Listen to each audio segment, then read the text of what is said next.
This is the MixCoach podcast. On this episode, we're going to be talking about live recordings, specifically live worship recordings in your church.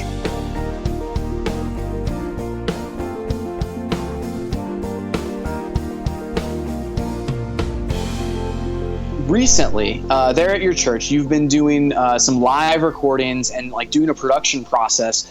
And as you've been talking to me about it, it's been really interesting. I wanted to share a little bit about like that process with the listeners of the podcast.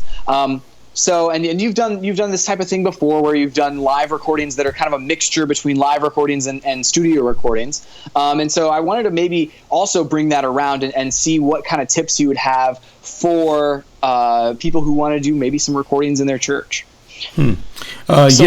Yeah. Well, first of all, like walk us through like what's going on, like what's the process of the recording right now? Well, for this particular process of recording, and every situation is going to be different. The way that we kind of landed on this is we wanted to do a live recording. We wanted the songs to be live, but it's kind of a hard thing to do for musicians that have never recorded at all, much less recorded live. There's certain things that you want to make sure that are covered before you go and record it to make sure that you capture the spirit of the recording. And so I wanted to cover that and let the band rehearse the tracks. So what we decided to do was to do a studio recording first, like I guess you would call it a studio version. And if you'll notice, a lot of people, they'll do a studio version and then a live version. And a lot of times they're similar, sometimes they're way different. But what we decided to do was to do a studio version first, so that the musicians could learn the parts, we could refine it a little bit, and we could also, hand out the kind of the arrangement to the musicians and let them kind of copy the studio version, and add their nuances to it too. And then we can kind of see if the church is receptive to it. I mean, we may be like at this point we've got 3 songs recorded. We're about to record our 4th one, and of the 3 songs we have recorded, on 2 of them, the church has been pretty receptive to. On the 3rd one, they're just kind of like they don't know what to do with it. And so, interesting. Yeah. So if you fast forward that to say, hey, we know this is good, we're going to go ahead and record it live, then you're probably sitting there with a dud on your record that the church wouldn't know what to do with. And this, doing it this way kind of gives us an opportunity to see if it's going to work. And that in itself has been invaluable, because the song is good, I think it probably just needs a rearrangement a little bit. Maybe it's the style of music that that we went with, kind of a EDM meets country sort of thing, or and maybe we need to go straight up. Maybe we need to strip it down and do an acoustic version of it. This gives us a chance to do that. But so many front of house boards now have the capability of recording straight, any service. Yeah. Which would tend to make people think that, hey, we can just record this and we've got a live record. Which it's easy to think that, and I've thought that too myself. But doing a live recording really takes a lot of. To capture something live like that takes a lot of homework. It's like, I always say I'm working harder and harder to make things easier and easier. Most of the time, a good recording comes from the prep work that you do going into it. And that's what we're doing here. But, you can record, like we can record straight off of our console, which may be what we do at some point. But, you can't really make it better than it was. You've got to capture audience. You've got to make sure that the arrangement's right. You got to make sure the vocals are on point, and they're not just people get excited when they sing a live record sometimes, and they can overdo it. I've mixed a lot of live records where it's like, I don't know what I was thinking. I was just pumped right there, and it's like, well, it didn't really come off the way we thought it would, that it did. So let's try to tweak this up. So you end up the live record becomes basically a lesson in editing in every way. So yeah. Interesting. Yeah, the considerations, like as far as like just recording from the board there, I think about like in order to get the energy of the room where you want to get the crowd, you want to get the crowd vocals. Obviously, if the listener is listening to a live recording, you want to hear and feel like the congregation is right there. And so, I mean, there's other considerations, not just like, oh, here, this is the everyday kind of a service or everyday kind of a concert. Let's plug in a recording drive and just record to it. That's really interesting, man. And the idea of doing like kind of guides to where you can test out the song and test out like different versions of the same song. That's a really intriguing creative process too. Especially like what connects specifically with your congregation or the people that are there. Because one style that connects in one location, in one congregation, may not really translate universally or translate into a different one. So that's a really intriguing prospect, man. Yeah, one of the things you want to make sure that you get is that you were talking about the audience response and whether they're receptive to it or not. And one thing that I think a lot of people just kind of pass over is the audience response. It's really important when you're doing a live record. Let's just say that you got your band to record live and they nailed it. We've got the arrangements down. We've got the singer. They know exactly what to sing. They know when to come in. They know when to build it up and bring it down. And then you don't get good audience response. Then it's almost like a one shot at a studio record because you're not getting the audience response. I learned to mix live records back in 91 or 92. I was working in North Carolina, and the bulk of what we did, I did some records for a group called the Kingsmen, not the Louie Kingsmen, the other Kingsmen that were from North Carolina. And they did a lot of live records, and their most successful records were live records. And Eldridge Fox, he was kind of the executive producer, sometimes producer on those records, and he would say, listen, I could care less what we did. I want to hear the little lady in the background that maybe clapped or maybe shouted or something like that. I want to hear her. So he was always big on putting a lot of audience mics out. I mean, it wouldn't be anything for, we would have 24 tracks.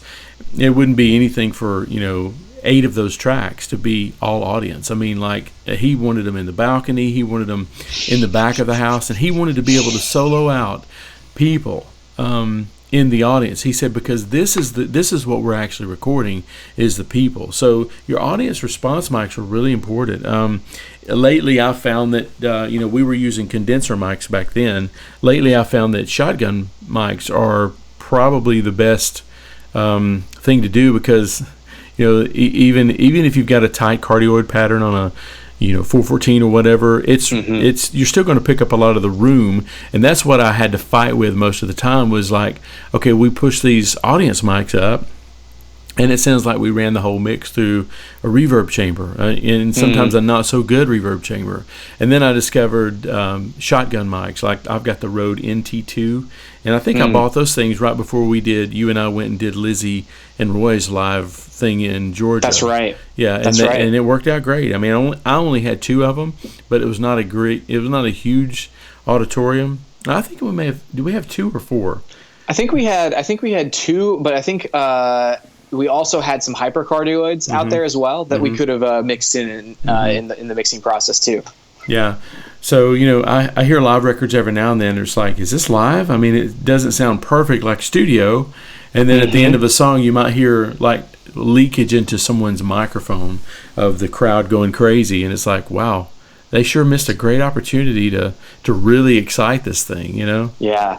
Well, I think specifically, with certain styles and certain moments in songs, like even if you're not talking about a worship style, if you're talking about like a rock song, a live rock song, there's going to be the moments where, the lead singer gets out there on the edge of the stage and holds their microphone out to the crowd. And as an audio engineer, if you're trying to capture the feeling of that, you can't just use that single microphone that the lead singer is pointing out there. Like you kind of have to have the entire crowd, because like that microphone is very, very likely not doing much at that moment, not picking up a ton of usable stuff. So the idea of like whenever you're standing there in the crowd and watching a concert, whether it's a worship song, whether it's a rock band, whatever it ends up being, whenever those moments happen where the room is filled with voices, there's something special about that. There's something unique about that. And to capture that on a live recording, it does take some foresight and some microphones, some good microphones. Shotgun microphones are really nice. Like you said, you can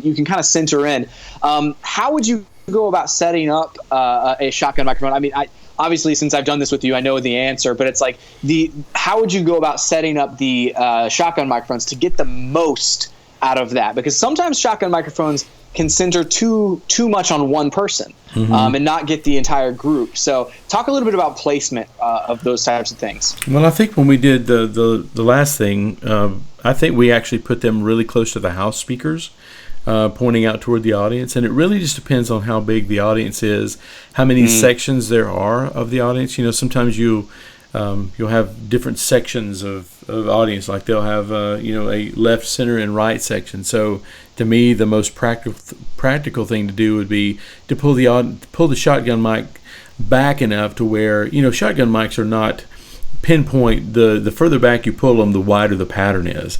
So and that's what I'm trying to do is as long as I'm pointing toward the crowd and not toward the back of the room, then I should be good. So I typically raise them up and point them down toward the center, or wherever the bulk of the people are. If it's not a full room, putting a shotgun mic in an empty section would be kind of crazy. But I just kind of try to anticipate where the people are going to be and to point the mics back toward them. Typically on that setup, I think it might have been 10 feet or so from the front row facing back. We did another recording, Dan and I, of a church in Murfreesboro, and I think we had a mic for every section of the church, including the back sections, because we were anticipating a full house. And so I think I didn't actually mix that project, but if I would have, I probably would have time aligned all of the all of the mics together to where it didn't sound like there was a slap back delay thing coming back from the back row. But that's definitely a consideration as far as the mixing goes. Something that you mentioned that's interesting. I remembered this made me remember a memory of whenever we did the Lizzie and Roy kind of live thing there. It was whenever we initially placed them, we were like, okay, well, so we anticipate people are going to sit here and sit here, but then like maybe 10 minutes before the show was due to start, we kind of just looked out there just to make sure that people were actually sitting in those sections, because people do things, groups, like big groups come in and sit in different locations, so they may not sit where you think they're going to. And so like just a quick check to make sure there's actually people there, and then just maybe a small little switch of like, okay, so this is aimed at, if I aim it more like a couple feet to the right, it's going to get a better picture of a larger group of people. So I think that is kind of a key thing whenever you are doing this type of thing, is just to check. Yeah, one other thing that I'll mention before we wrap up this podcast, and hopefully this has been helpful, but one thing I like to do too is I like to get the just in case everything comes unraveled sort of vibe. You can emulate the sound of a room somewhat with some verbs. You've got impulse responses that sound like different halls and things like that. You could get away with making a recording sound like it's in a hall if you didn't get any audience mics or whatever. But one thing I like to do is I like to kill two birds with one stone here. I like to get my audience mic levels set, because you never know how loud people are going to be until you make them be loud. So one thing I like to do is, and if you remember this, I did this and you recorded it. I went out and got the people to just like, I need a crazy loud applause. And then you were rolling tape, and I said, okay, I need a crazy loud applause, and then 3, 2, 1, and then they just kind of erupted in applause. And you were back there setting the levels, because that pretty much is going to be as loud as it gets that night. But the cool thing is that we got that recorded, and then we got, like several different kinds of applause, like crazy loud applause with shouts and whistles, and then we got one step down from that. And I may not do it in this order, but then we got kind of the applause with just loud applause, no whistles. And then we got one where it was just kind of like a polite applause. And then we got one where it's just like, hey, I didn't get that joke, but I'm gonna clap anyway, kind of applause, because you get those sometimes. And then I've even gotten laughter before, because sometimes the people in a live recording, they're not able to hear as well as you can when it's finally mixed down. And so you don't want there to be crickets out there when somebody's cracking a joke and they just didn't hear it, so didn't know to laugh. So sometimes I'll get laughter. And then recently, what I've been getting is hand claps in tempo, because that's one of those things where that's an instant indicator of if it's a live record. Is if you hear a huge room clapping in tempo. So one of the things I'll do is I'll get people to clap really slow with me, and I'll go clap, and then people tend to live audiences tend to speed up. So sometimes what I'll do is I'll get them to clap like that. I even did this on the New Vision project that we did, and then they just finally get faster and faster and faster until it's finally applause, and then we're able to use that too. And then what I'll do when I'm mixing is I'll break those down and I'll accentuate what we wish the audience would have done sometimes, so that you've got a genuine response from the audience, but it's just enhanced a little bit. You don't want to make it sound fake, like you crack the joke and everybody's just laughing for 10 minutes, or at the end of a song they clap for 5 minutes or whatever. You don't want to manufacture anything fake like that. Sometimes you just you wish the crowd was a little louder. So those always and sometimes help. There's bleed to where it's like, oh, at the end of that song, that kind of bled over. We can't really use the audience thing. Sometimes it's just there's other circumstances around that, and so being able to bring in some of that additional thing to recreate the circumstances around like the actual recording is great to have. Yeah, sometimes it's not to enhance. Sometimes it's to correct your mistakes. I mean, I've always heard it said that sometimes the expertise of the carpenter is not in how he builds, but how he corrects his mistakes. That's how you judge how good a carpenter is. So sometimes we grab this stuff just to cover our edits and our mistakes sometimes. If you guys really want to move the needle on your mixing, the best way to get better is to mix consistently, ask questions, and get feedback. That's why every month at MixCoach Member, we give members a session download, a video tutorial covering that session, a live Q&A webinar with Kevin and myself, and a chance for mixed feedback from coaches. Head over to MixCoachMember.com.